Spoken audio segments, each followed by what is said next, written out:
सभी लोग हाथ जोड़ते हुए भगवान की श्री चरणों में प्रार्थना करें कि प्रभु सुख समृद्धि हमें प्रदान करना। फिर वो पवित्र नहीं रहती, फिर वो मिट्टी के साथ मिश्रित होकर के कीचड़ बन जाता है। हाँ जी, उसी प्रकार से जब तक व्यक्ति के जीवन में सत्संग, कथा इत्यादि का गायन उसके जीवन में नहीं आता है, वो उसी प्रकार से है जिस प्रकार से मिट्टी सने पानी को फिल्टर के द्वारा फिल्टर किया जाता है, पीने योग्य बनता है। उस प्रकार से ही व्यक्ति का जो हमारा जो शरीर है, जाने अनजाने के लाखों पाप हमसे होते हैं, जब कथा के द्वारा हमें फिल्टर किया जाता है, फिर हम परमात्मा के योग्य बनते हैं। ये हमें कथा है, ये भाव है। कथा में उपस्थित होने का मतलब ही यही है, हम अपने को पवित्र करें। ऐसा कौन नहीं चाहता है कि हम अच्छा फल खाएं, मीठा फल खाएं, फ्रेश फल खाएं, ताजा फल खाएं? कौन नहीं चाहता? सब चाहते हैं। उसी प्रकार से भगवान भी चाहते हैं तू मेरी तरफ तो आ, मैं तुझे अपनाना भी चाहता हूँ, लेकिन तू सबसे पहले मेरे योग्य तो बन जा। जहां हमें अपने परिवार के सिवा किसी से कोई मतलब नहीं है, हम भगवान के पास जा तो रहे हैं, पता नहीं कि किधर जा रहे, कहां भगवान मिलते हैं। भगवान से परिचय करवाती है कथा। जब आपके जीवन की व्यथा सुनेगी तभी हमें कथा का अनुभव बनेगा। और मन से यही भाव कह रहा हूँ, कथा सुनने से भगवान का रास्ता मिलता है और भगवान हम पे अनुग्रह करते हैं। हम ताजे फल और फूल की तरह होकर के परमात्मा में स्वीकार करते हैं। स्वीकार का मतलब मरने से नहीं है, ध्यान दीजिएगा। कई बार ऐसा भी होता है, स्वीकार करने का मतलब हमारा जो मन है वो पवित्र होकर के दिव्य पुष्प की भांति बन जाता है और भगवान सार मात्र से ग्रहण करके हमें अपना भक्त बना देते हैं। जब तक व्यक्ति भक्त नहीं बनता तब तक वो भागवत नहीं बन सकता। कैसे बोलते हैं, जो भगवान का बन जाए उसी का नाम भागवत है। महाभागवत प्रहलाद जी बोलते हैं, प्रहलाद जी को महाभागवत बोलते हैं। भगवता प्रोक्तम भागवत, जो भगवान का बन जाए उसी का नाम भागवत है। ध्यान दीजिए, अगर आप कथा को कथा की दृष्टि से, भक्ति की दृष्टि से सुनते हो तो आप भी भागवत बनोगे, परम पवित्र आप हो जाओगे। ये सबसे बड़ा कार्य भागवत करती है। कल आपने कथा का श्रवण किया कि किस प्रकार से भक्ति, ज्ञान और वैराग्य को पूर्णतः स्वस्थ करने में भगवान की बहुत बड़ी कृपा हुई। और गोकर्ण जी कथा सुनाई, धुंधुकारी को अंतगत उसका कल्याण हो गया। प्रथम स्कंद भागवत जी में हम प्रवेश करेंगे आज। कल आपने महात्म्य की कथा सुनी भागवत जी में, जो कि पद्म पुराण से लिया गया है। वो भागवत जी का महात्म्य नहीं है। भागवत जी का महात्म्य तो भागवत जी के अंत में है। अगर भागवत जी का महात्म्य सुनना हो वो तो भागवत जी के द्वादश स्कंद के बाद भागवत जी का महात्म्य है। जो कल आपने धुंधुकारी इत्यादि की कथा सुनी वो तो परम पुराण का महात्म्य है। क्यों आवश्यकता क्या पड़ेगी भाई, पहले भागवत का महात्म्य क्यों नहीं? प्रमाण ये है, भागवत जी का गुणगान, कृष्ण जी का गुणगान सिर्फ एक भागवत में नहीं है। जितने भी अष्टादश पुराण हैं, 18 पुराण हैं, उन समस्त पुराणों में भागवत जी का वर्णन है। ये कारण है कि पद्म पुराण से परिचय करवाया है भागवत जी का। जब तक किसी व्यक्ति से हमारा परिचय नहीं है, उसके बारे में हम जानकारी नहीं रख सकते। इसलिए कल का जो दिन था महात्मा का, ये हमारे लिए परिचय का दिन था। भागवत जी का परिचय हुआ, कैसे कैसे पापी करते हैं। जो कल आए थे मैं कथा तो सुना। प्रथम स्कंद में वेद व्यास भगवान ने जब भागवत जी की रचना की, सर्वप्रथम मंगल कामना करते हुए मंगलाचरण किया। जब भी हम पूजा पाठ करते हैं, अपने घर में कोई भी शुभ कार्य करते हैं, तो सबसे पहले देवता जी के लिए पैसे रखते हैं, जो हमारे यहाँ के रीत है, उसको बोलते हैं मंगलाचरण। देवता जी से बोलते हैं, प्रभु जो मेरा कार्य है उसको सिद्ध कर देना, उसको बोलते हैं मंगल का आचरण। वैसा ही भागवत जी में सबसे पहले मंगलाचरण किया व्यास जी। जन्माद्यस्य यतोऽन्वयादितरतः चार्थेष्वभिज्ञ स्वराट् तेने ब्रह्म हृदय आदि कवये मुह्यन्ति यत्र सूर्यः। तेजो वारी मृदाम यथा विनिमयो यत्र त्रिसर्गो मृषा धाम्ना स्वेन सदा निरस्तकुहकं सत्यं परं धीमहि। ध्यान देना, अपने मंगलाचरण में व्यास जी कह रहे हैं भागवत में, पद्म पुराण में भी सबसे पहले सत्य का वर्णन है और भागवत जी के मंगलाचरण में भी सबसे पहले सत्यता का वर्णन है। सतचित आनंद स्वरूप कल आपने सुना ना, सुना आपने कल? सतचित आनंद स्वरूप भगवान श्री कृष्ण है, विश्व की उत्पत्ति पालन और संहार के जो कारण है, ये आपने कल सुन लिया है। सबसे पहला वहां भी शब्द सत्य है और यहाँ पर भी सत्यम परम धीमहि, हम उस सत्य की वंदना करते हैं। ध्यान देना, भगवान उस व्यक्ति की वंदना करते हैं जो सत्यता का धर्म का मार्ग पकड़ता हो। इसका यही आदेश है और इसका यही डायरेक्शन है, दिशा है। सत्यम परम धीमहि, जो व्यक्ति कोशिश करता है सत्य बोलने की, जो कोशिश करता है धर्म परायण चल करके धर्म का मार्ग पकड़ने की, भगवान कहते हैं स्वयं मैं उसकी वंदना करता हूं। जरूरी नहीं कि आप ही भगवान को प्रणाम करते हैं, आप ही देवता गणेश जी को प्रणाम करते हैं, ये भी आपको प्रणाम करते हैं, पर उस काबिल जब हम बनते हैं, उस काबिल बनने के लिए हमें सबसे पहले भागवत की शरण में बैठ करके अपने को धोना पड़ेगा। ध्यान पूर्वक, चिंतन पूर्वक, मनन पूर्वक हमें कथा का श्रवण करना पड़ेगा। फिर यही देवता गणेश तुम्हें प्रणाम करेंगे, यही भगवान तुम्हें उल्टा प्रणाम करेंगे। हमने देखा जब प्रहलाद जी को अपनी गोदी में बिठाते हैं नरसिंह भगवान, तो अपनी जीभा से चाटते हैं परमात्मा, वहीं से भगवान का नाम भक्त वत्सल पड़ गया था। क्या नाम पड़ गया था जी? बोलते ना भक्त वत्सल भगवान। जब प्रहलाद जी को अपनी गोदी में बिठाया नरसिंह भगवान ने अपनी जीभा से चाटने लगे। वत्सस्य दोषान लातिन गृह्णाति स भक्त वत्सल। जब भगवान करुणा कर देते हैं, भागवत की कृपा जिस व्यक्ति के ऊपर हो जाती है, तो स्वयं भगवान स्वयं को गौ बना देते हैं और उस भक्त को बछड़ा बना देते हैं। जिस प्रकार से गौ माता के गर्भ से बछड़े का जन्म होता है और गौ माता अपने जीभ के द्वारा बछड़े के मलमूत्र को अपनी जीभा से द्वारा चाट देती है, उसी प्रकार से जब आप भागवत सुनते हैं सत्यम परम धीमहि, जब सत्यता का मार्ग आप पकड़ते हैं, तो भगवान भी हमें बछड़े की भांति बना करके हमारे जाने अनजाने के अपराधों को अपनी जीभा से समाप्त कर देते हैं। ये और यही हमें भागवत सिखाते हैं। सत्य की वंदना की है और सत्य की वंदना कहां नहीं होती? बोलते हैं ना झूठ के पांव नहीं होते। कब तक बैसाखी के सहारे चलोगे? दुनिया नहीं लांग सकते बैसाखी के सहारे। उसके लिए तो वही बैसाखी चाहिए जो भगवान ने दी, हमें बैसाखी दी है मां के गर्भ से। जो हमारे पांव हैं, अपने पांव से भ्रमण किया जा सकता है। उसी प्रकार से सत्य के ऊपर अत्याचार होते होते सत्य थोड़ा सा क्षीण हो सकता है, लेकिन नष्ट नहीं हो सकता। ये कुछ आदेश यहाँ पर दिया है। और ये सत्य कौन है? सत्यम श्री कृष्ण। भागवत अनुसार सत्य श्री कृष्ण है, दूसरा कोई सत्य नहीं है। और ब्रह्म सूत्र में लिखा है अथातो ब्रह्म जिज्ञासा। क्या कहा है? अथातो ब्रह्म जिज्ञासा। जो सत्य का मार्ग पकड़ता है, जिसके घर में यज्ञ धर्म कर्म इत्यादि होते हैं, समझो उस सत्यधारी परमात्मा श्री कृष्ण ने उसको जकड़ रखा है।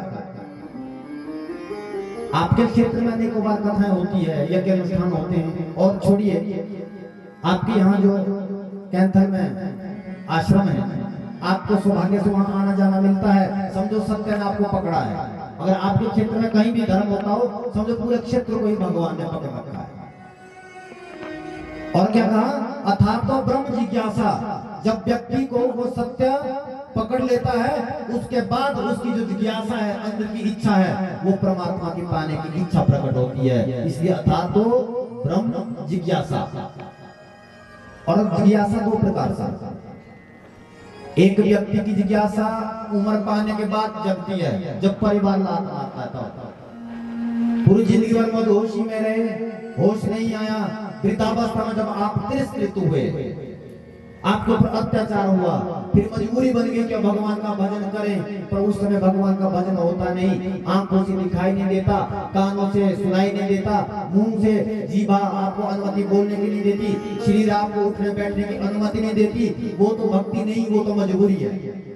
ध्यान दीजिएगा, यहाँ क्या कहा ब्रह्म सूत्र में, अथा तो ब्रह्म जिज्ञासा, भगवान के नाम का गुणगान की कृपा जिस व्यक्ति को बाल्यकाल से हो जाए, जन्माद्यस्य यथा, जब जन्म से वो भगवान की कथा का श्रवण करना, कथाओं का गुणगान करना, धर्म का रास्ता पकड़ना, और कोई ऐसा भक्त कि ऐसे भक्त पर भगवान की कृपा हो जाए तो सत्यम परम धीमहि, वही आखिरकार उस सत्य की शरण में जाकर के कृष्ण रूपी उस परम पवित्र पुष्प को अपने हृदय से धारण करता है। ये भागवत जी के मंगलाचरण का प्रथम अध्याय। क्यों आचार्य? मेरा बड़ा सौभाग्य है, इस कथा में 4 लोग और भी, 3 लोग और भी हमारे साथ कथाकार हैं, इसलिए आपसे भय नहीं तो उसे भय जरूर लगता है। हाँ, लेकिन जहाँ सौभाग्य की यजमान इसलिए कह रहा हूँ, जितने भी ब्राह्मण मंडली आई है सब दिव्य और सभी मंजे हुए लोग हैं भगवान के श्री चरणों में। ये बहुत ही आनंद की बात है। कहाँ थे? हाँ जी बोलिए। सत्यम परम धीमहि, उस सत्य की शरण वो व्यक्ति ग्रहण कर लेता है जिसके जीवन में भगवान की कृपा, भागवत की कृपा हो जाए। ये भागवत जी के मंगलाचरण में बताया गया है। सरल भाषा यही है, इसे कोशिश करें। गृहस्थ में बताया गया है, अगर अपने जीवन यापन के लिए 19-21 अगर आपको झूठ सच करना पड़ जाए तो चलेगा, लेकिन प्योर नहीं चलेगा। हाँ जी, 24 कैरेट सोने का कभी भी गहना नहीं बनता है, उसमें खोट जरूर लगता है। हाँ, कुछ एक सुनार ये करते हैं कि भाई 60% आपका कोई दूसरी धातु है, तांबा इत्यादि डाल देंगे, और 40% सोना, ये गलत है।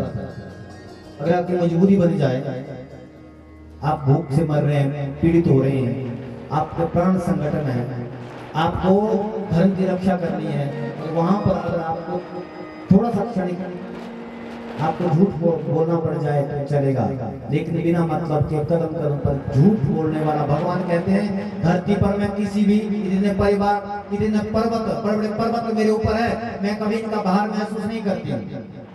कितना लोहा धरती पर दौड़ता है, कितनी ट्रेनें चलती है, कितने हेलीकॉप्टर बैठे हैं, कितने बड़ी बड़ी बिल्डिंगें बैठी है धरती पर। धरती मां कहती है मैं उनके बोझ तले दबती नहीं हूँ, लेकिन बिना आवश्यकता के झूठ बोलने वाले व्यक्ति से मैं बहुत बड़ा भार महसूस करता हूं, ऐसा कहते हैं। इसलिए कोशिश करो।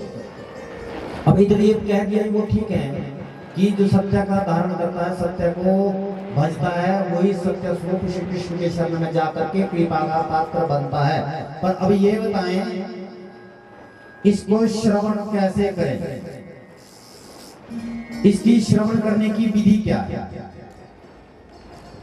हम भी सत्य की पात्रता ग्रहण करें, क्या करना चाहिए। कल मैंने आपको नियम बताए थे, वास्तव में कथा में नियम ऐसा भी होता है।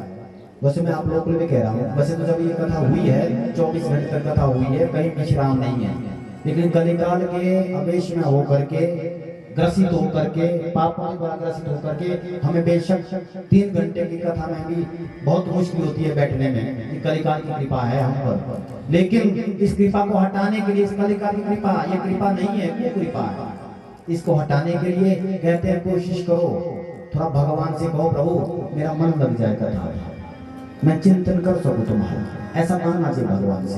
मैं आप लोगों के लिए कहता हूँ, कल के बाद नियम ऐसा रहेगा, अगर आपको प्यास सीधी लगती है तो अपने साथ पानी की बोतल साथ लेके आए, अगर आपको प्यास लगती है तो। और दूसरी बात कोशिश करना, मुझे मालूम है आप लोग आदत नहीं है बैठने की, ऐसी समस्या हो जाती है, जो आपके पाँव के में दर्द होता हो तो व्यास पीठ की ओर आप लंबे पाँव ना करें, बेशक आप दूसरी दिशा में पाँव कर दें, सीधे करने होंगे, लेकिन व्यास पीठ की ओर पाँव नहीं करनी चाहिए। माता पिता की ओर, गुरुजनों की ओर, मंदिर की ओर, पुराण की ओर, गौ की ओर, इनके तरफ पाँव नहीं करने चाहिए, इनकी ओर तो मेरा हमारा हमेशा माथा झुकना चाहिए। इधर शौनकादि ऋषि कह रहे हैं कि प्रभु इसकी पात्रता क्या है कि हम भागवत सुने, उस व्यक्ति के नियम क्या होने चाहिए। कहते हैं निर्मत्सराणाम सतानाम, उस व्यक्ति के हृदय की मत्सरता समाप्त हो जानी चाहिए। मैंने कल भी कहा था आप हर एक चीज का त्याग कर सकते हैं, आप धन का भी त्याग कर सकते हैं, चलो खा लिए पैसे खा लिए आप छोड़ सकते हैं, आप शरीर भी त्याग सकते हैं। हमने देखा है शरीर को त्यागते हैं लोगों को, दुख से प्रेरित हो गए, जहर इत्यादि खा के मर गए। परिवार भी व्यक्ति त्याग देता है, महात्मा से ऊंचे होकर परिवार त्याग देते हैं, लेकिन व्यक्ति कभी किसी से ईर्ष्या नहीं त्याग सकता। जेलसी जिसको बोलते हैं ना, जलन, किसी की डेवलपमेंट से, किसी की सफलता से व्यक्ति जलता ही जलता है। ये एक ऐसा अवगुण भगवान ने हमें दिया है जिसको मारने के लिए सिर्फ कथा ही सहायक है, दूसरी कोई चीज आकर उसको मारने के लिए नहीं बनी है। इसलिए मैं कहता हूं कि हर एक व्यक्ति को कथा में आना चाहिए, बार बार आना चाहिए। कम से कम हमारे हृदय के जो चोर हैं, हमारे हृदय में भी चोर बैठता है, वो दिखता नहीं है लेकिन चोर हमारे अंदर भी है। ईर्ष्या, द्वेष, मद, मोह, अहंकार, ये सब चोर है हमारे हृदय के। एक व्यक्ति था, वो कभी कथा में नहीं जाता था, कभी कथा में नहीं जाएगा। अब गांव में कथा है, धर्मपत्नी हर रोज कथा में जाती है और घर में जाके बोलती है कि तुम्हें भी कथा में जाना चाहिए। कहते क्या करना कथा में? वो तो महाराज 50-60 की उम्र की ऊपर की बात है, तब सुनेंगे, अभी क्या सुनेंगे? जब मशीन लगी तब सुनेंगे, जब कान ठीक है तब नहीं सुनेंगे। जब मशीन गलती से खराब हो जाए, जैसे बिजली जाती है ना, माइक बंद हो जाता है, उसी प्रकार से उस मशीन से हो जाता है। बार बार बोला जाना चाहिए, जाओ जाओ। अब गए, आज तक कथा का अनुभव था ही नहीं, पति ने कहा जाना चाहिए, जाओ भाई जाओ। अब यजमान जी बड़े प्रसन्न हुए, जानते हैं कि इस व्यक्ति ने जिंदगी में कभी कथा नहीं सुनी है, कहीं भी गांव में कोई धर्म कर्म होता वहां ये जाता ही नहीं है। यजमान जी ने भी कहा आइए, फिर कहा बैठे और बैठ गए, और इतनी बड़ी कृपा हो गई, व्यक्ति बैठते ही सो गया। क्या हो गया जी? जोर से बोलिए। उसने क्या सुना? आते ही आइए, आ गया, कह रहे बैठे, बैठ गया, बैठते सो गया। अब इतनी बढ़िया नींद आई कथा में, इतनी बढ़िया नींद आई जैसे आपको आती है वैसे ही आई थी। अब जैसी इतनी सुंदर नींद आई कि महाराज खराटे लगे, खराटे लगे, कथा पूरी भी हो गई, पूरे 3 घंटे बीत गए, लोग प्रसाद लेके चले भी गए, लेकिन साहब जी खराटे ले गए। अब जो टेंट हाउस वाले हैं बेचारे वो फंस गए, क्योंकि जो दूसरी जगह के जो गद्दे हैं वो तो इकट्ठे कर लिए, पर जिस गद्दे पर वो बैठे थे उनको उठा नहीं पाए, वो बैठे और गद्दे के पास वहीं बैठे हैं कि कब उठ महाराज, कब हम गद्दा उठाए। अब वो बहुत समय बाद कभी उसकी नींद खुली, फिर कहा कि हमारा कथा पूरी हो गई। कह रहे हाँ कथा तो पूरी हो गई। कह रहे कथा में बहुत मजा आया, क्योंकि घर वाली घर में सोने नहीं देगी, किसी काम को भेजती रहेगी, तो फिर बोलते कथा में बहुत मजा आया। कह रहे हैं टेंट वाले जाइए, आते हुए क्या बोला? आइए, फिर बोला बैठिए। इस टेंट वाले ने बोल दिया जाइए, और सीधा भोजन प्रसाद किया, दर्शन करो, लेकिन मेरी भाषा को समझ नहीं रहे। नारद जी से कह रहे हैं ध्यान दीजिएगा। नारद जी ने कहा मेरा जीवन जानते हो व्यास जी, मैं भी पहले यही सोचता था, मैं भजन करता हूँ, गायन करता हूँ, ये सब मैं कर रहा हूँ, और यही परिस्थिति व्यास जी तुम्हारी है, तुम भी ये मानते हो कि तुमने रचना की। जब तक तुम्हारी दृष्टि में रचना तुमने की है, ये बाप आपका रहेगा, तब तक संसार का कल्याण नहीं होगा। व्यास ने कहा प्रभु मुझे क्या करना होगा? कह रहे तुम भगवान का भजन करो, कृष्ण का स्तवन करो। जब वो तुम्हारे मन में, दिल में जागृत होकर के, प्रकट होकर के जो वो कहे वो तुम्हारे मुख से निकले, फिर उसको लिखिए, तत्पश्चात ही कथा समझ आ सकती है। नहीं तो तुम्हारे अपने मन के द्वारा लिखी गई कथाओं से कोई असर नहीं पड़ेगा। क्योंकि भगवान की कथा को जब प्रेम पूर्वक नहीं लिखा जाएगा, नहीं गाया जाएगा, तब तक उसका असर नहीं होता है। कह रहे कैसे? नारद जी अपनी व्यथा सुना रहे, ध्यान देना। कह रहे मैं छोटा सा था, नारद जी कह रहे हैं मेरे पिताजी नहीं थे, क्योंकि मैं छोटा था, मेरे पिताजी मुझे छोड़ के चले गए। अपनी माता जी का हाथ पकड़ करके मैं जब मेले में जाता था, जो भी काम करता था उनके साथ करता था। लेकिन मेरी माता जी के एक बहुत अच्छा नियम था। मेरी माता जी हमेशा ही जहाँ पर कथा होती थी, उन कथाओं में जा करके वहाँ पर व्यास जी का स्तवन करती थी, व्यास जी की सेवा करती थी, साधु संत आगे साधु संतों की सेवा करती थी। हमेशा ही मैं भी उनके साथ सेवा करता रहता था। जो मेरी माता जी करे वही मैं करता था। एक दिन की बात है, 6 महीने के लिए यहाँ पर महात्मा आ गए हमारे घर के सामने कुटिया में। मैंने दैनिक माता जी के साथ साधुओं की सेवा करना शुरू कर दी। ध्यान देना, नारद जी सुना रहे अपने बाल्यकाल की कथा, बचपन की कथा। जूठा उठाना, बर्तन धोना, वस्त्र धोना, झाड़ू पोछा लगाना मेरी माता जी जैसे करती थी वैसे ही मैं भी करता था। जब 6 महीने पूर्ण हुए, महात्मा ने आज्ञा मांगी, अब तो हम जा रहे हैं। लेकिन हमारा मन उनकी कथाओं से इतना प्रभावित था, मैं रोने लगा। मैंने महात्मा के चरण पकड़े कि गुरुदेव मुझे भी अपने साथ ले जाइए। महात्मा ने कहा बेटा अभी तुम छोटे हो, तुम्हारी आयु अभी संन्यास की नहीं है। जब तक तुम्हारे ऊपर माँ की सेवा का बोझ है, तब तक तुम घर नहीं त्याग सकते।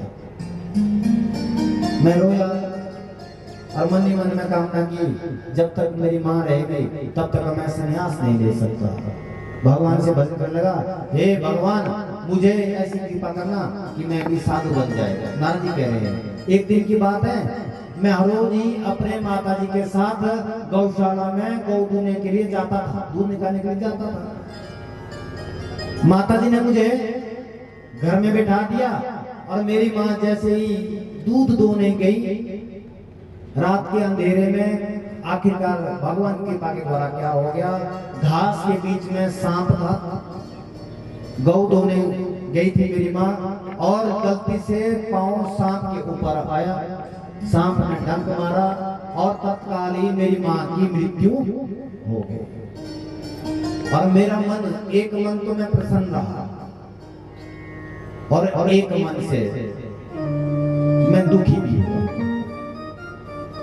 प्रसन्नी से बात के लिए हुआ कि अब मुझे कोई रोकने टोकने वाला नहीं है, और दुखी से बात का हुआ कि माँ का सहारा निकल गया। भैया जी एक पानी पिलाने में, भैया यहाँ पानी नहीं पिलाना, यहाँ पानी नहीं पिलाना, कथा के बच्चे जाओ। जिसने पानी पीना है वो उठ करके बाहर ही पानी पिएगा, ये पार्टी नहीं हो रही है, ये कथा हो रही है, क्योंकि इसका दोष लगता है। क्षमा करें अगर आपको दुख लग रहा हो इस बात का, आप उठ करके, मैंने इसलिए करके आपको नियम बना दिया है, आप अपने साथ पानी की बोतल लाइए, पानी अपने साथ पिए, या आप एक एक करके पानी पीने जाइए। हम भी आपके साथ ऐसे बैठे हैं, आप तो बोल भी नहीं रहे हैं, हमें तो बोलना ही पड़ रहा है। आप तो हिल डुल रहे हैं, मैं तो हिल भी नहीं सकता हूँ, मेरी तो मजबूरी है। और जैसे हम बैठे हैं कोशिश करो वैसे बैठने की। हाँ हमें थोड़ा आदत हो सकती है, तुम्हें भी आदत हो जाएगी, लेकिन फिर मैं आपको बाध्य नहीं करूंगा। आपको पानी पीना है तो आप कृपा करके उठ करके पानी पी के आए, और कल जब आप कथा में आएंगे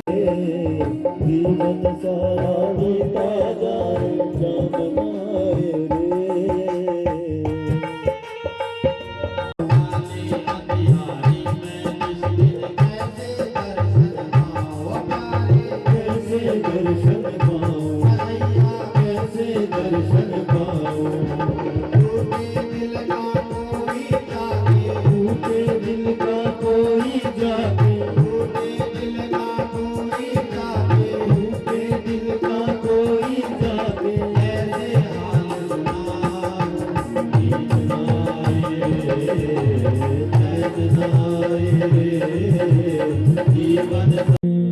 वृंदावन बिहारी लाल की, श्री व्यास जी महाराज की जय। जय श्री राधे श्याम। आइए परम मंगलमयी परम करुणामयी श्री पुरुषाय शाश्वते सहस्र कोटि युगधारिणे नमः। व्यासाय विष्णुरूपाय व्यासरूपाय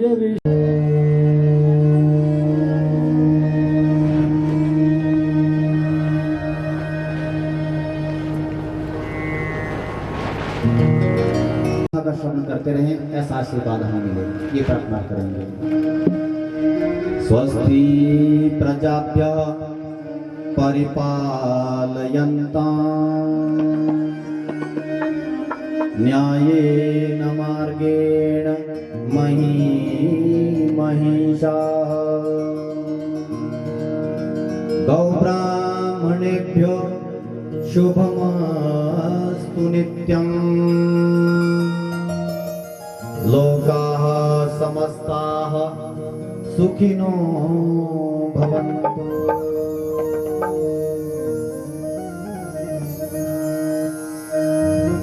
हो सबका कल्याण यही कामना हमारी।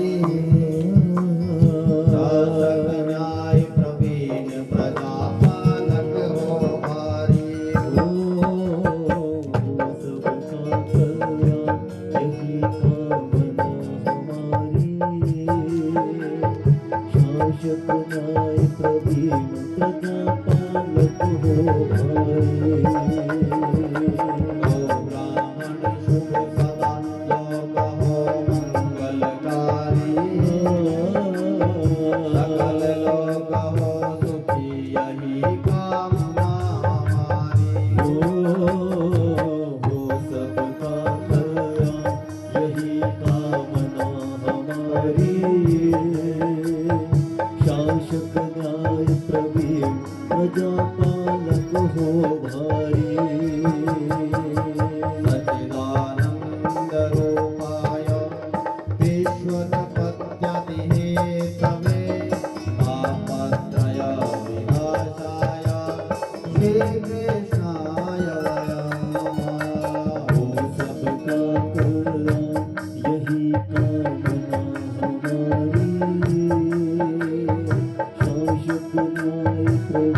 पालक हो भारी।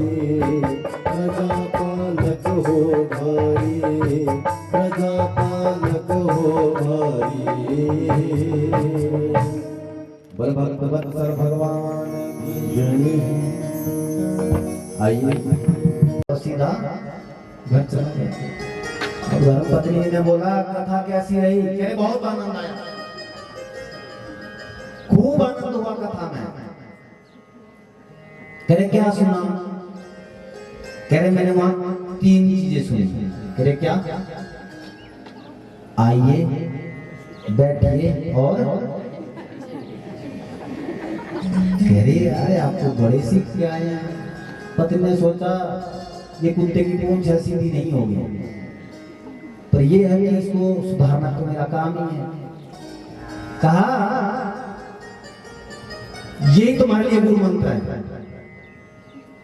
अपने पति को कह रही है पत्नी यही तुम्हारे लिए गुरु मंत्र है, क्योंकि जिंदगी में सीखा यही है। आइए बैठिए और जाइए। बोले इसका क्या करूंगा? क्या कह रहे? तुम एकांत में बैठा करो और अपनी माला लेकर के ये बोलते रहिए आइए बैठिए जाइए। कह रहे ठीक है। अकेले कमरे में बिठाया, अब लाइट बंद थी, थोड़ा सा खिड़की से प्रकाश आ रहा था। अब माला कर रहा है, आइए बैठिए जाइए। तब तक एक चोर आ गया। चोर दरवाजे पर आया, वो तो माला में जाप कर रहा था, उसने बोल दिया आइए। चोर ने बोला ये बड़ा दिव्य पुरुष है, ये चोर को बोल रहा है आइए। अंदर गया और चोर ने जैसे ही अंदर के सामान को बोरी में डालने की कोशिश की, उसने बोल दिया बैठिए। और चोरी करने के बाद बोरी बांध करके वो बैठ में गया। जब पूरा सामान इकट्ठा कर लिया उसके बाद बोल दिया जाइए। और चोर ने भी बोरी उठाई और अब निकलना शुरू कर दिया। चोर ने सोचा जिंदगी बीत गई चोरी करते करते, लेकिन इतना साधु स्वरूप कभी नहीं मिला जो अपने घर की चोरी करवा करके बड़े रिस्पेक्ट से बोल रहा है आइए बैठिए जाइए। कह रहे ऐसे शख्स के घर से मुझे चोरी नहीं करनी चाहिए, ये तो मेरे लिए भी बोझ है। देखो चोर का मन भी परिवर्तित हो गया। वो चोर वापिस आता है और पूरी सामग्री है फेंक कर जाता है और यूं करके चरण पकड़ लेता है। चोर उस व्यक्ति के चरण पकड़ रहा है। वो व्यक्ति बोल रहा है ये मेरे पाँव क्यों पकड़ रहा है, उसको पता नहीं कि क्यों हो रहा है ये सब, वो तो अपना मंत्र का जाप कर रहा है। कहीं चोर का हृदय क्यों परिवर्तित हो गया। धर्मपति ने कहा तुम अपने मंत्र के द्वारा सिद्ध हो चुके हो, तुम्हारे मंत्र का इतना बड़ा प्रभाव है। बड़े बड़े चोर ने आकर के अपनी चोरी को त्याग दिया और अपने बंधन में तुम्हें बांध दिया। अगर गलती से तुमने वास्तव में ही कथा में जाकर के ईर्ष्या का त्याग कर दिया होता तो तुम्हारे साथ चोर नहीं, तुम्हारे साथ माखन चोर आ जाता। भैया तुमने आइए बैठिए जाइए मन घड़ंत मंत्र का उच्चारण करने के बाद भी यदि चोर का हृदय आपके बचपन से परिवर्तित हो गया और गलती से वास्तव में ही तुमने भगवान की कथा सुनी होती, तू सोया ना होता कथा में, गुणगान तुमने सुना होता और किया होता, शायद माखन चोर तुम्हारे साथ ही निकल गया होता। इसलिए ये कथा का प्रभाव है, ये धर्म का प्रभाव है। अगर आप यहाँ बैठे हैं ना, अगर आप यहाँ बैठे भी हैं तो भी आपके ऊपर कृपा है। बेशक आप सो जाओ तो भी कृपा तुम लोगों के ऊपर है। अरे अगर गर्मी के मौसम में अगर तुम अपने मटके को नलके के नीचे उल्टा भी रख दोगे ना, पानी भरने के लिए मटका रख दिया उल्टा, भरेगा तो वो जिंदगी में नहीं, ये तो पक्का है। क्योंकि जब उल्टा रखा तो वो पानी घुसेगा नहीं तो भरेगा कहां से। आप बोले हम तो पानी भरने आए हैं, लोग बोल रहे पानी तो भर रहा है लेकिन मुख तो नीचे को है और उल्टा रख के यहाँ पर मटका छोड़ के जा रहा है। दूसरे ने कहा बेशक मटका उल्टा है, इसमें पानी कभी नहीं भरेगा, लेकिन जब तक मटका नलके के नीचे पानी से सिंचित होता रहेगा तब तक ये मटका ठंडा रहेगा, गर्म नहीं होगा। हाँ जी, उसी प्रकार से वो मद और मत्सरा के द्वारा जल रहे, जर्सी से द्वारा जल रहे, भागवत में लिखा है निर्मत्सराणाम सताम। अगर आप कथा से कुछ समझ में नहीं पाओगे, लेकिन इस कथा के नलके के नीचे जब तक आप बैठोगे तब तक कम से कम शीतल तो रहेगा, क्रोध तो मरेगा, बेशक भरोगे नहीं। बात ठीक है? हाँ जी, जोर से बोलेंगे, बात सही है ना? इसलिए कथा में बैठिए चाहे सोइए, आइए बैठिए जाइए, चाहे तुम भी वही कर लो, लेकिन कोशिश हम ये करें कि हम भगवान की कथा का गुणगान करते करते परमात्मा की ओर चले। भक्त वत्सल भगवान की जय जय श्री राधे, जय जय श्री राधे, जय जय श्री राधे श्याम। क्या कहा? कथा की पात्रता क्या है? कह रहे जिस व्यक्ति ने अपनी ईर्ष्या को मार दिया हो वही कथा सुन सकता है। अब प्रश्न कर दिया सूत जी से दोबारा कि प्रभु ये बताएं, जब कलिकाल आया, कृष्ण जी अपने धराधाम में निकल लिए, तो धर्मम कम शरणम गता। भागवत जी में आया है कि धर्म किसकी शरण में गया, ये बताएं। कहा इस धरती पर शरण ग्रहण करने के लिए कोई योग्य है तो वो सिर्फ कथा रह जाएगा, बाकी तो अपने बच्चे माता पिता की भी नहीं सुनेंगे। कलिकाल में जो तुम्हारे बच्चे हैं ना, ये तुम्हारे बच्चे नहीं हैं, ये तुम्हारे पिता हैं, क्योंकि ये तुम्हें सलाह उल्टी देंगे। कलिकाल में ऐसा होगा। पहले तो बड़ों की बातें छोटे सुनते थे, लेकिन अब उल्टा है। अब माँ बाप को करना पड़ेगा जो बच्चे कहेंगे। धर्म अधर्म क्यों निकल जाएगा, लेकिन धर्म किसी शरण में जाएगा। कहाँ शरण मिलेगी? त्रेता में तो राम जी के पास, द्वापर में कृष्ण के पास शरण मिल गई थी, लेकिन कलिकाल में किसके पास शरण मिलेगी? कह रहे हैं जब तक कथा इस धरती पर रहेगी धर्म उसकी शरण ग्रहण करेगा। और मैंने कल भी निवेदन किया था, जब तक 6000 वर्ष कलिकाल के नहीं बीतेंगे तब तक धर्म को घबराने की आवश्यकता नहीं है, तब तक यज्ञ अनुष्ठान धर्म कर्म चलता रहेगा। लेकिन जब 6000 वर्ष कलिकाल के खत्म हो जाएंगे, फिर ना माँ का भाव रहेगा, ना बहन का भाव रहेगा, ना धर्म का भाव रहेगा, ना गौ का भाव रहेगा। सबकी रिस्पेक्ट एक बराबर हो जाएगी, खत्म हो जाएगी। और उसके कहीं ना कहीं थोड़ा थोड़ा दिखाई दे रहा है। अभी आज से 10 साल पहले कुछ और था, 20 साल पहले कुछ और था, इस साल कुछ और है। आने वाली जनरेशन से कुछ भय पैदा हो रहा है। आने वाली जनरेशन कैसी होगी कोई पता नहीं। वो सारा रिस्पेक्ट आदर सत्कार सब खत्म हो जाया करेंगे। इसलिए कहते हैं धर्म जाएगा भागवत की शरण में, धर्म जाएगा पुराणों की शरण में। जब तक गंगा, गायत्री और गाय और पुराण, जब तक इनका आदर सत्कार रहेगा तब तक धर्म रहेगा। जिस दिन इनका आदर सत्कार खत्म हो जाएगा धर्म समाप्त हो जाएगा।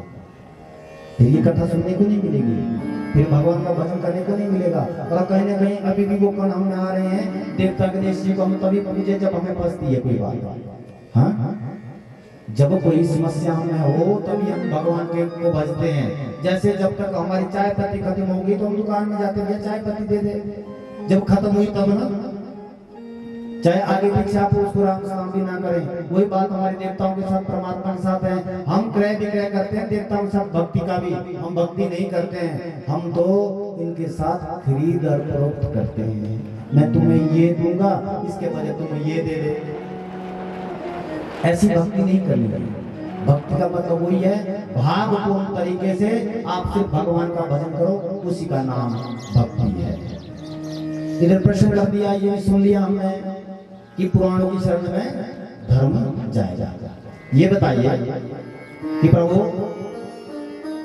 भगवान के कितने नाम हैं? हम कई बार बोलते हैं भगवान है, परमात्मा है, कई बार नारायण बोल देते हैं, कई बार विष्णु बोल देते हैं। कुछ लोग यूं बोलते हैं कि भगवान का तो कोई रूप ही नहीं है, कोई स्वरूप ही नहीं है। हम कैसे जाने कि भगवान को अनेकों नाम से क्यों बोलते हैं? तो भागवत जी में कहा गया है, सूत जी कह रहे हैं, ध्यान देना, बदन्ति तत्त्वत् विदस्त्वं यज्ञान अव्ययम् ब्रह्मेति परमात्मेति भगवानिति शब्दते। कह रहे हैं सूत जी, हे शंकराचार्य जी, आपका प्रश्न उत्तम है कि भगवान को अनेकों नाम से क्यों गिनते हैं? क्या ये अलग अलग है या एक है? ये बताइए। कई बार शास्त्र से ऐसा कहने रहता है कि शिव बड़े हैं, कि गणेश जी बड़े हैं, कि कृष्ण बड़े हैं, कि राम बड़े हैं, कि दुर्गा बड़ी है, कि भीमा काली बड़ी है, हाँ, कि शोली वाले देवता बड़े। कौन समस्या में हम पैदा हो जाते, किसको क्या भजे? तो इसका उत्तर होता है ब्रह्मेति परमात्मेति भगवान इति शब्द। भागवत जी के द्वितीय स्कंद कह रहे भगवान को भक्त के दृष्टि अनुसार अनेकों नाम दिए गए। सूत जी इसका उत्तर दे रहे हैं। कई उसको ब्रह्म मानते हैं, ये ब्रह्म है। कैसे? ब्रह्म को आप देख नहीं सकते, जिसको हम निराकार रूप बोलते हैं। बिजली नहीं थी, हाँ जी, जब बिजली नहीं थी, लेकिन आविष्कार नहीं था। बिजली तो पानी में थी, बिजली तो थी लेकिन हमें पता नहीं था। फिर क्या हुआ?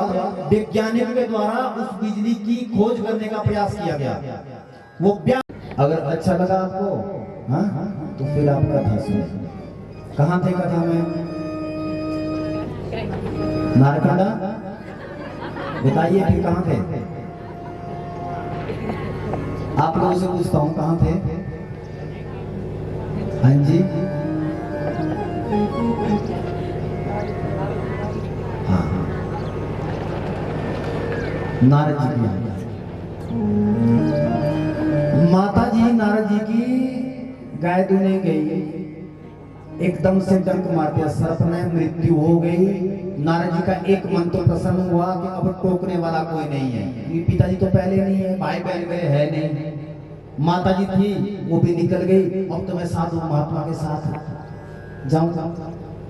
अब एक दुख ये भी हुआ कि माँ कम से कम भोजन तो अपने हाथों से खिला दी थी, माँ की कृपा मुझ पर थी। थोड़ा सा रोए, लेकिन माँ का संस्कार करने के बाद तुरंत नारद जी जंगल की ओर गए और वो महात्मा के साथ लग गए। ये कब हुआ? ये तब हुआ जब नारद जी ने संतों की सेवा की, धर्म की सेवा की, तभी व्यक्ति धर्म की ओर जा सकता है। नारद जी ये कथा सुना रहे हैं व्यास जी को।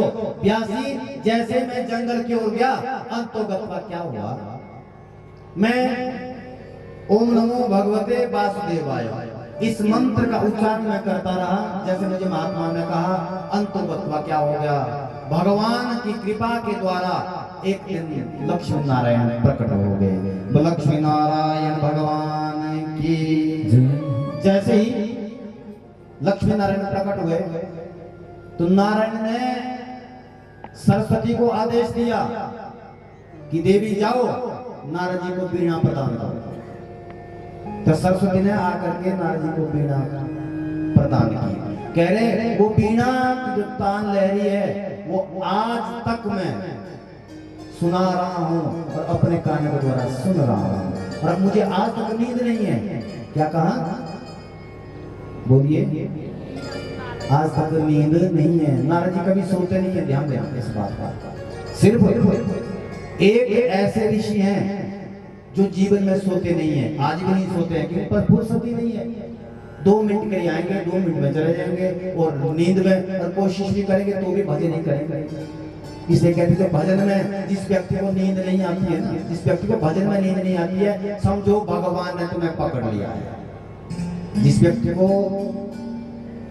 व्यर्थ की बातों में आनंद आने लगता है, हाँ, निंदा इत्यादि में आपको बड़ा आनंद आता है, जिस व्यक्ति को आता है, कहना कि सोचना कि हमारे अंदर भी पाप बहुत है। जब पाप खत्म हो जाएंगे आपका मन भजन की ओर लगेगा। नींद ना आए रे, चैन ना आए रे, जीवन सारा बीता जाए, शाम ना आए रे। नारद जी ने जब भक्ति की थी, उनकी आयु थी 11 वर्ष। कितनी वर्ष की थी? और उन्होंने भगवान को प्रकट कर दिया। और हमारी आयु कितनी हो गई? आप पूछते जो बड़े हैं, हमने भगवान के कितनी कितनी बार दर्शन किया और कितना भजा है, आप अपने से पूछना। इसलिए भगवान से प्रार्थना करें कि प्रभु मैं कम सोऊं चलेगा, लेकिन तेरे भजन बिना ना रहूं ये नहीं चलेगा। नींद ना आए रे, चैन ना आए रे, जीवन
हमारे यहाँ 7 मोक्ष पुरियाँ बताई गई हैं। अयोध्या, मथुरा, माया, काशी, कांची, अवंतिका, पुरी द्वारावतिश्चैव सप्तेदा मोक्षदायिका। इन्हीं एक मोक्ष पुरियों में से बाबा विश्व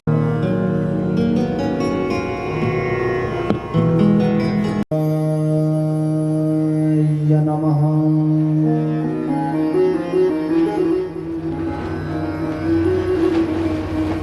श्री गुरुवे नमः।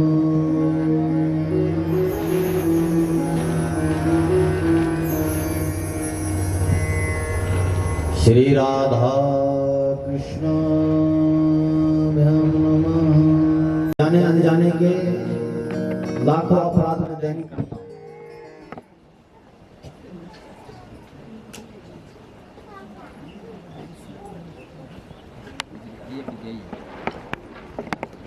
में विराजमान है, व्याप्त है। उस प्रकार के उदाहरण के तौर पर बिजली भी पानी में व्याप्त है। वो उसको क्या बोलते हैं, इसका कोई रूप नहीं है, कोई स्वरूप नहीं है, उसको बोलते हैं दुनिया ब्रह्म, ब्रह्म है। फिर क्या हो गया, उस बिजली का आविष्कार किया गया और आविष्कार करने के बाद उस बिजली का संचय किया गया, एकत्रित किया गया, तारों के द्वारा ट्रांसफार्म तक उसको लाया गया। पहले व्याप्त थी, वो ब्रह्म थी, उसकी कोई शक्ल नहीं थी। भक्तों ने क्या कर दिया, भगवान को भजते भजते वैज्ञानिकों ने क्या कर दिया, उस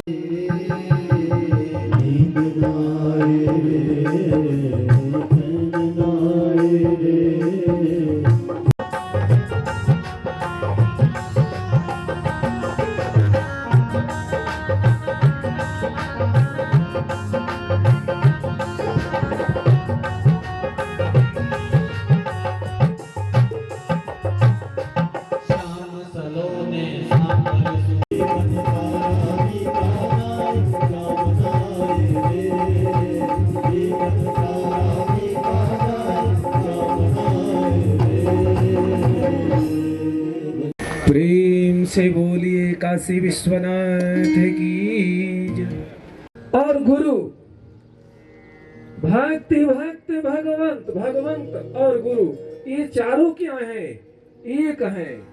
इन्हीं की कथाओं का उल्लेख जो है श्रीमद् भागवत महापुराण में हुआ है। कहीं पे जो है कथा को जो है शौनक आदि श्रवण करते हैं सूत जी से।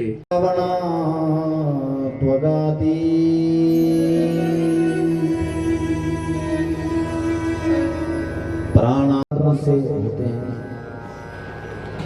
प्रभु आपकी कृपा से जब पापी अपने पाप से ग्रसित हुई शरीर को लेकर के तुम्हारे दरबार में हाजिर हो चुका है,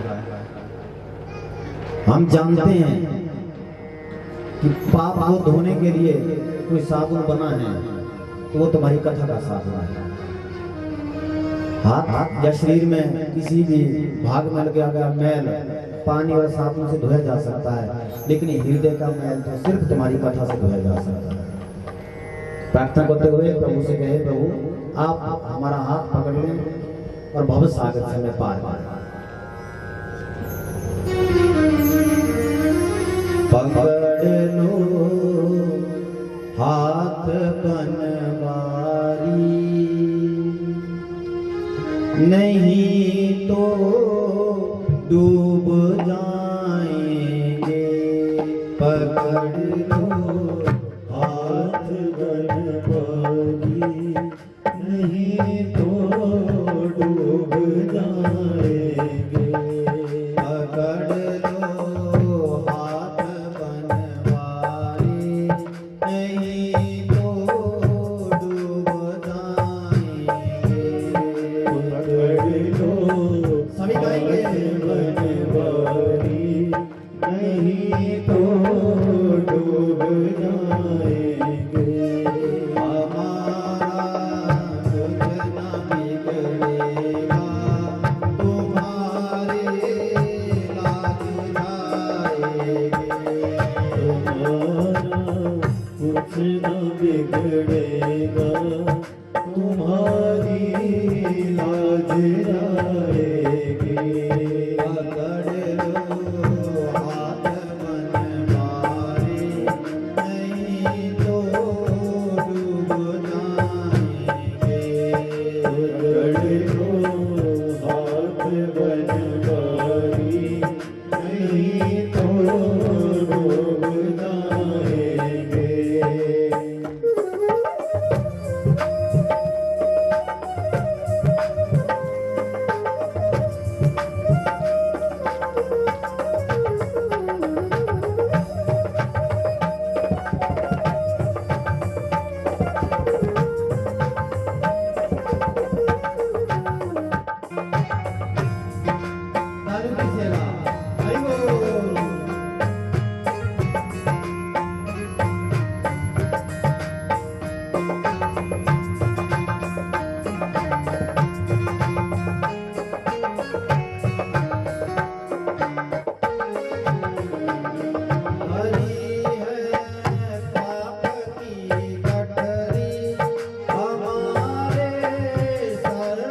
हमारा तुम्हारी याद जाएगी करे रो बात बनवारी नहीं तो डूब जाएंगे बात बनवारी नहीं तो डूब जाएंगे भक्त वत्सल भगवान की जय वृंदावन बिहारी लाल की जय जय जय में संचित करके एक तरह स्टोर कर दिया। अब कैसी है बिजली कोई पता नहीं, सिर्फ इतना देखा कि करंट है, देखा नहीं। फिर तार में आगे लगा के आगे जाके बल्ब फिट कर दिया गया। जैसे स्विच ऑन किया अब मालूम हुआ कि बिजली ऐसे है। हाँ? अब जो तो जब तक वो पानी में व्याप्त थी वो था ब्रह्म, और तत्पश्चात आविष्कार किया, फिर वो तारों तक सीमित रही, वो था परमात्मा। और अंत में जाकर के जब बल्लभ के द्वारा हम बिजली के दर्शन करते हैं तो हमें आइडिया हुआ, हमें मालूम हुआ कि यही बिजली है। और बिजली के अनेकों काम हैं। बिजली से आप अपना पानी फ्रिज में रख के ठंडा करवा सकते हैं। बिजली के द्वारा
हम सभी वृंदावन धाम में अध्ययन करते थे। उस समय व्यास जी महाराज थे, आचार्य जो है कथा श्रवण कराने के लिए आते हैं। और उसी महादेव क्या यह ससुराल है हिमवान, हिमालय पर्वत जो है उनका ससुराल कहा जाता है। और हम सभी का जो है यहाँ पर है जगत जननी उमा का जो है यहाँ उत्पत्ति हुई थी। चिदात्मकम पुरुषाय आदि बीजाय परेशाय विधीमहि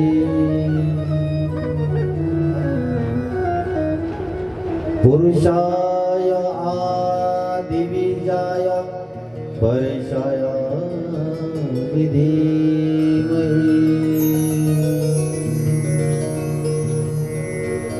बुद्धिहीन तनु जान के सुमिरो पवन कुमार बल बुद्धि विद्या देहु मोहि हरहु कलेश विकार सब द्वारन तुम छोड़ कर आया तेरे द्वार हे भानु की लाडली तेरी ओर निहार जय जय श्री राधा रमण जय जय नवल किशोर जय गोपी चित चोर प्रभु जय जय माखन चोर जय जय माखन चोर जय जय माखन चोर।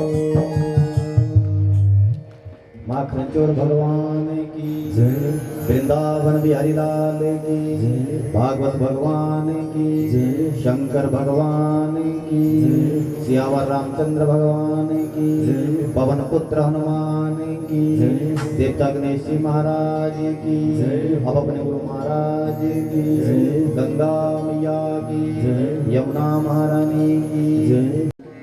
अपार अनुकंपा और देवता गणेश की कृपा से यजमान परिवार के ऊपर भगवान की कृपा में दृष्टिपात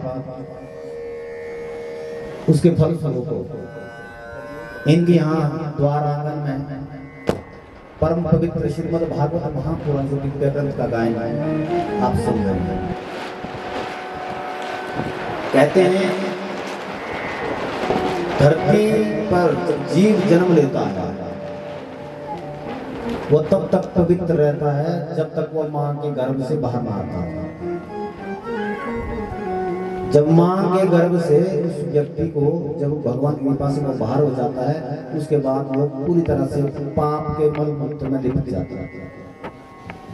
कैसे? जैसे आकाश से बारिश की बूंदें गिरती है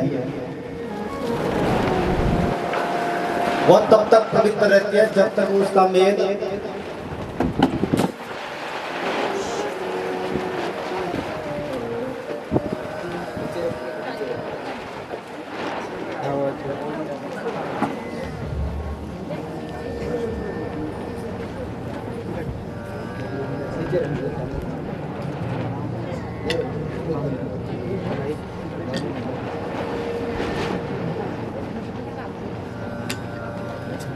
बलभद्र भगवान की। इसलिए भगवान भक्तों के भजन के द्वारा अपने अनेक रूप बनाते हैं। जो तत्व ज्ञाता है वैदिक मार्गी हैं जो सिर्फ जिनको हम वेदांती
कब छुटकारा मिलेगा, कब रेस्ट मिलेगा। रेस्ट तो वहीं मिलेगा जब उठा के कंधों पे ले जाया जाएगा। पुरुषाय शाश्वते सहस्र कोटि युगधारिणे नमः। व्यासाय विष्णुरूपाय व्यासरूपाय कथा के क्रम में एक श्लोक बताए थे। उस श्लोक के माध्यम से मैं अपनी बात को आपके समक्ष रखता हूँ। यदि कोई त्रुटि हो तो हमारे ज्येष्ठ श्रेष्ठ व्यास जी महाराज क्षमा करें और हमसे ज्येष्ठ अश्विनी जी महाराज क्षमा करें। भक्ति भक्त भगवंत गुरु, भक्ति भक्त भगवंत गुरु, जिसके कारण हम सभी उपस्थित हुए और इनके मुख से जो है कथा श्रवण कर रहे हैं। इतना ही कहकर मैं जो है अपनी वाणी को विराम दूंगा, क्योंकि कथा में विलंब होगा। चूंकि 5 ही मिनट का समय मिला है, इसलिए भक्त और भगवान और भक्ति महारानी ये सभी जो है एक ही हैं। परम मंगल में परात्पर अकारण करुणा वरुणालय मनवांचित कल्पतरु पीताम्बरधारी मेरे बाल कृष्ण प्रभु, उनकी शब्दमय संहिता श्रीमद् भागवत महापुराण अंतर्गत साप्ताहिक यात्रा का आज द्वितीय उत्सव है। सर्वप्रथम देवता गणेश जी के चरणों में प्रणाम उनसे निवेदन, आप आशीर्वाद प्रदान करें। अवाहित पूजित 33 कोटि देवता के चरणों में प्रणाम उनसे निवेदन, आप आशीर्वाद प्रदान करें। कुलश देवता, ग्राम देवता, स्थान देवता, नगर देवता, समस्त देवताओं का आह्वान करते हुए निवेदन करता हूँ आप अपने आसन ग्रहण करते हुए सबको आशीर्वाद प्रदान करें। उपस्थित अनेकों तीर्थों से, अनेकों नगरियों से पधारे हमारे विप्र बंधु संगीत प्रेमी, आपके हृदय में बिंदु स्वरूप परमात्मा की छवि को प्रणाम निवेदन, आप सबको आशीर्वाद प्रदान करें। व्यक्ति तब तक पवित्र रहता है जब तक वो मां के गर्भ में रहता है, की दर्शन करते हैं। उसी प्रकार से भगवान को भक्त की हट के द्वारा, भक्त की भजन की कृपा के द्वारा भगवान कहते हैं मुझे स्वयं धरती पर किसी न किसी रूप में अवतरित होना पड़ता है। तो भक्त वत्सल भगवान की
धर्मात्मा समझ करके, गृहस्थ में रह करके अगर आप उस एक बार भी उस श्याम सुंदर की झलक नहीं मिली है तो समझो पूरे जिंदगी की जो क्लास है ना, आप पूरी क्लास में फेल हो गए।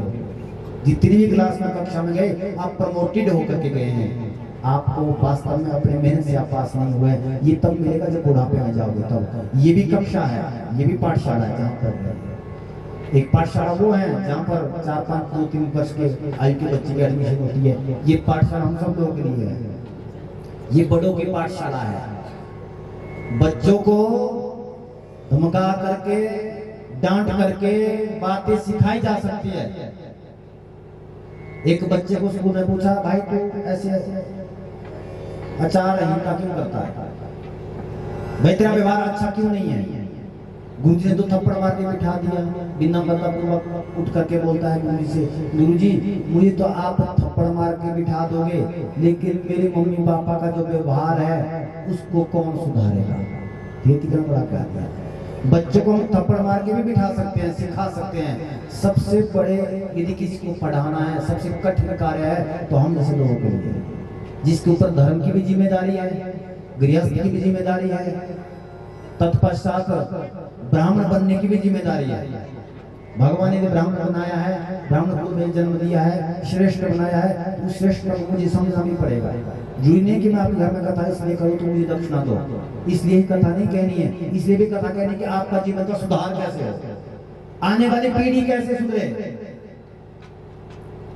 हम तक ये कथा न रह जाए, आने वाली पीढ़ी भी कथा तुम्हें सुनाए, आने वाली पीढ़ी भी माता पिता का आदर सत्कार करे। ये जिम्मेदारी भी हमारे ऊपर होती है। किसी स्कूल में ऐसा नहीं पढ़ाया जाता कि तुम माता पिता के चरण धो और माता पिता के चरण स्पर्श करो। किस स्कूल में ऐसा बोला जाता है बताइए?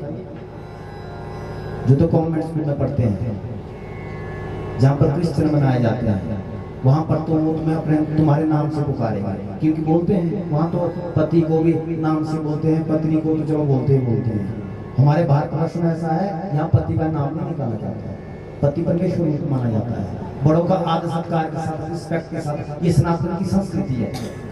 लेकिन आने वाले बच्चे अब यूं बोलते हैं, जैसे बच्चा आता है ना, कई बार मैं देखा है कई बड़े लोग घर में जाकर देखा है, जैसे स्कूल से आते हैं तुरंत बोलते हैं विनय कहाँ है, उदाहरण दे रहा हूं। अब विनय ये पता नहीं है कि विनय बेटे का नाम है कि पिता का नाम है कि पति का नाम है। बोल तो रहे कि पति के लिए विनय कहाँ है। इससे आदमी बड़ा नहीं होता, तुम मॉडर्न नहीं हो रहे हो, तुम एडवांस नहीं हो रहे हो, तुम और गड्ढे में जा रहे हो। जो व्यक्ति अपने से बड़ों का आदर पूर्वक भाव से नाम नहीं निकालता। अगर आपसे कोई पूछा कि पिताश्री का क्या नाम है, तो सबसे पहले श्री का उच्चारण किया जाता है और माता जी पे श्रीमती लगाया जाता है। ये कहाँ सिखाया जाता है? स्कूल में ऐसा बोलते हैं क्या? ऐसा आदर सत्कार कहीं नहीं बताया जाता। हाँ, तो इतना तो बोलते हैं कि श्री लगाइए पिताजी के साथ, इतना बोलते हैं। इस आय का संस्कार स्कूलों में नहीं होता। तो सबसे बड़ी कठिनाई यदि है तो कथाकारों के लिए आज की स्थिति में है, क्योंकि बड़ों की क्लास हमारे पास होती है, छोटे क्लास तो टीचरों के पास होता है, बड़ों को हमें पढ़ाना पड़ता है। हमारे पास मूर्ख भी होता है, हमारे पास विद्वान भी होता है, और हमारे पास बहुत जानकारी भी होता है और अनजान भी होता है। इन सब जिम्मेदारियों को हमें समझना पड़ेगा और आप लोगों को भी सनातन की जिम्मेदारी समझनी पड़ेगी। अकेला मेरे बोलने से कुछ नहीं होगा। आप पूछिए, अपने से पूछिए, आपके बच्चे आपका कितने मानते हैं? सबके पास बच्चे घर में हैं। हाँ, एक दिन मोबाइल नहीं दो तो खाना नहीं खाएगा। इसका मतलब आपसे ज्यादा आवश्यकता उसको मोबाइल की है। आपके बिना वो रह सकता है, लेकिन मोबाइल के बिना नहीं रह सकता। बात ठीक है? बोलिए, जोर से बोलेंगे। बात ठीक है ना? क्योंकि पहले क्या होता था, माता जी जो बताती बच्चा वही करता था, संस्कार क्यों हो जाता था। पिताजी जो कहेंगे वही होता था, संस्कार उसको आते थे। अब तो बचपन से ही मोबाइल, मुझे तो खतरा लग रहा है कि भविष्य में कहीं मोबाइल हाथ में लेकर के ना पैदा हो जाए धरती पर, क्योंकि उसको इतना लगाव मोबाइल से है, उतना लगाव यदि गलती से उसका हमारे संस्कारों से हो गया, उतना लगाव श्री कृष्ण से हो गया, वो राम जैसा बेटा बन जाएगा, रावण जैसा बेटा नहीं बनेगा। कितनी भी एडवांस टेक्नोलॉजी आज बन गई हो, आप बोले तो गुरुजी आज का तो पता चलता है कि बेटा है कि बेटी है, अल्ट्रासाउंड निकालो पता लगता है, अनेकों टेस्ट है उसमें पता लग जाता है कि बेटा है कि बेटी है। हाँ, होता है ना ऐसा।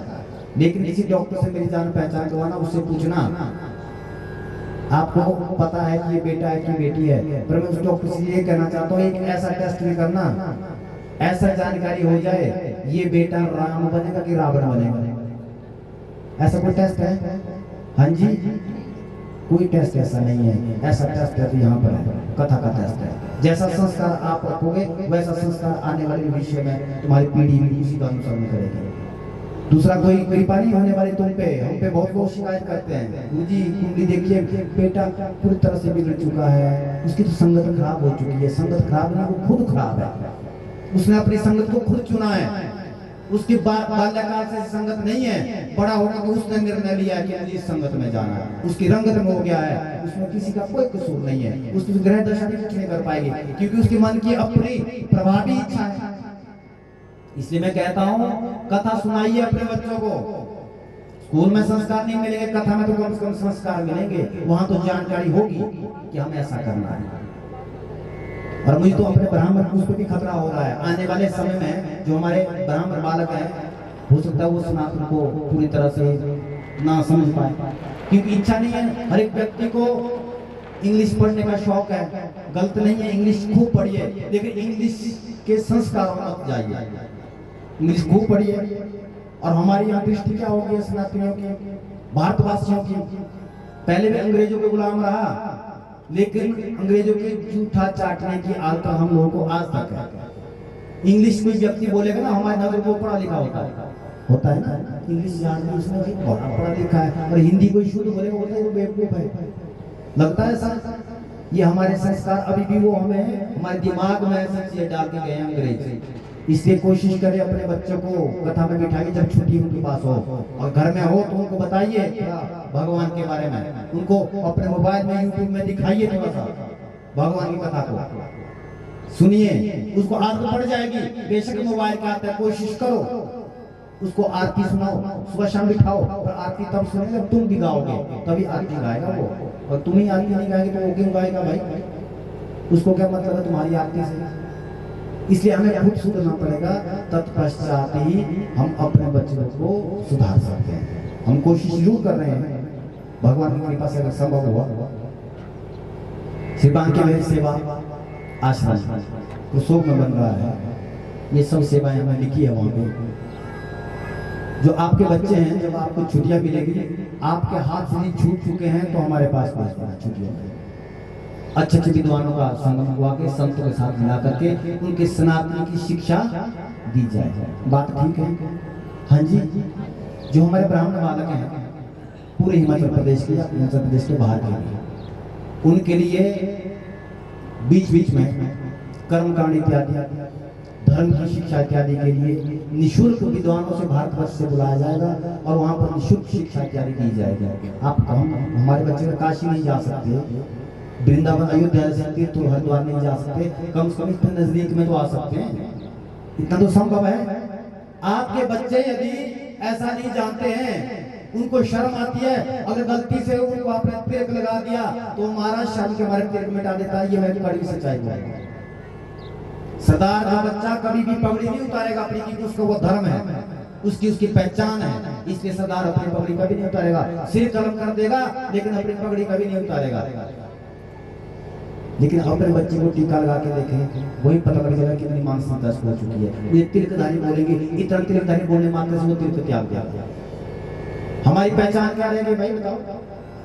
स्पेट टोपी वाले को दूर से पहचान जा सकता कि ये स्पेट टोपी वाला है, सरदार को दूर से पहचान सकती है सरदार है। हाँ? अन्य धर्म के लोगों को पहचाना कि उनका पहनावा और उनका लिबास दूर से झलक जाता है कि नहीं ये इस धर्म का आदमी है। हमारी क्या पहचान रहेगी भाई बताओ? हमारी पहचान था तिलक, हमारी पहचान था राम राम, हमारी पहचान थी हाथ में बंधी हुई मौली, हमारी पहचान थी माता पिता का आदर सत्कार, हमारी पहचान थी गौ माता की सेवा। ये तो बहुत ऊपर की बात हो गई। लेकिन अगर आपका बेटा आपके कहने से तिलक भी नहीं लगाएगा तो बुढ़ापे में उम्मीद मत रखना, क्योंकि इस धरती पर कितने भी कैमरे लगा दो, कितनी फुटेज निकालोगे तो सीसीटीवी कैमरे से, सबसे बड़ा कैमरा तो धर्म का कैमरा है, वो हृदय तक जाता है। जब व्यक्ति हृदय से सुधरेगा फिर सुधारने की आवश्यकता नहीं पड़ेगी, वो स्वतः ही राम जैसा बन जाएगा। इसलिए संस्कारहीनता हमारे समाज को पूरी तरह से त्रस्त कर रही है, ये कड़वी सच्चाई है। इसलिए हमें अपने भविष्य को, अपने बच्चों की जो आने वाली पीढ़ी है उनको सुधारने के लिए हमें प्रयत्न करना पड़ेगा मिलकर के। कथा के साथ साथ मुझे ये भी करना पड़ेगा कि आने वाले जो आप झेल रहे हैं इस पीढ़ी को आने वाले समय में ना झेलनी पड़े ऐसी परिस्थिति, इसके हमें सब लोगों को एकत्रित होना पड़ेगा। बात ठीक है? हाँ जी। इसलिए आप अपने बच्चों को मोबाइल के द्वारा अगर वो कुछ देखता है दिखाइए, लेकिन उसको सब कर्म उसमें दूर दिखाइए। वो कार्टून देखता तो क्षणिक में दिखाइए, लेकिन कार्टून में चीज ऐसी है वो बड़ों के समझ नहीं आएगा, छोटों की समझ आता है। हाँ जी, कभी देखना कार्टून को समझ नहीं आएगा, तुम कितने विद्वान बन जाओ, बच्चा एकदम समझता है इसका नाम ये है, इसका नाम वो है, पता नहीं उसको बुद्धि कहाँ से जाती है, बड़े उसको समझ नहीं पाएगा, क्योंकि वो कार्टून उसी तरीके से बनाया गया है। क्यों? इसको बोलते हैं कल्चर टेररिज्म, सांस्कृतिक आतंकवाद इसको बोलते हैं। यदि किसी देश को समाप्त करना है तो यूक्रेन को भी, छोटा सा देश है, इधर रूस को कितने दिन हो गए आज तक यूक्रेन को पूरी तरह से समाप्त नहीं कर पाया। इसका मतलब यही है कि गोला बारूद से आप किसी देश को खत्म नहीं कर सकते, और किसी देश को खत्म करना है उसकी संस्कृति में अत्याचार करो, उसको त्रस्त कर दो, उसको अलग अलग कर दो, अनेकों भाग में जागृत करवा दो, खुद देश खत्म हो जाएगा। आने वाली नई पीढ़ी है नशे में चूर है, नई पीढ़ी है संस्कारों से हीन है, नई पीढ़ी है धर्म कर्म का कोई लेना देना नहीं है, किसी के बमबारी की आवश्यकता नहीं है, पूरे देश खत्म हो जाएगा, ऐसा कहते हैं। तो ये एक चाल है, बचपन से ही बच्चों को ऐसा कार्टून बता दो ताकि वो माँ बाप से पहले खत्म हो जाए। उसको आपके संस्कारों से मतलब नहीं है, क्योंकि वो खो चुका है उसको। इसलिए संभालिए, ये माता पिता की बहुत बड़ी जिम्मेदारी होती है। आप संभालिए, इस बात को समझिए और गौर इस बात पे करना खूब। और मैं तो हर जगह कथा में कहता हूँ कि अपने बच्चों को कथा में जरूर बिठाइए। अगर आपका बच्चा पढ़ने में कम है तो शिव चालीसा पढ़ाइए, हनुमान चालीसा पढ़ाइए। शिव की आराधना से वो व्यक्ति का जो दिमाग है पढ़ाई में उठ जाएगा, ऐसा हमारे धर्मशास्त्र बोलते हैं। उनको डांटने से पीटने से वो इंटेलिजेंट नहीं बनेगा, उसको शिव की उपासना कराएं। अगर वो गाना चाहता है, बढ़िया बोलना चाहता है, माँ सरस्वती की वंदना उसे करवाइए। क्या चीज नहीं है धरती पर? निरोगी जीवन निरोगी काया व्यक्ति जीना चाहता है तो भगवान धर्मवंतरी का पूजन करें या अश्वनी कुमारों का वो नाम जाप करें, ऐसा धर्मशास्त्र में बोला गया। वो बिल्कुल ही रोग मुक्त हो जाएगा, ऐसा बोला गया। लेकिन ये तब मालूम होगा जब हम धर्मशास्त्र को जानने का प्रयास करेंगे, सुनने की कोशिश करेंगे। भक्त वत्सल भगवान की। इस प्रकार से नारद जी ने अपनी व्यथा सुनाई व्यास जी को। कहा व्यास जी, मैं भी अपने संस्कारों को भूल चुका था, संतों की कृपा मुझ पर हुई। अंत में जाकर नारायण जी ने मुझे वीणा प्रदान की सरस्वती के द्वारा, और मैंने अपने ताल लेने के द्वारा आज तक मैं सोया नहीं कि मैं भगवान का निरंतर भजन कर रहा हूँ। इसलिए व्यास जी, तुम भी भगवान का भजन करो और कृष्ण की कृपा का पात्र बनो। और बैठ करके व्यास जी ने जैसे ही आसन लगाया, भगवान का गुणगान किया, तत्क्षण तुरंत ही भागवत भगवान हृदय में प्रकट हो गए। भागवत भगवान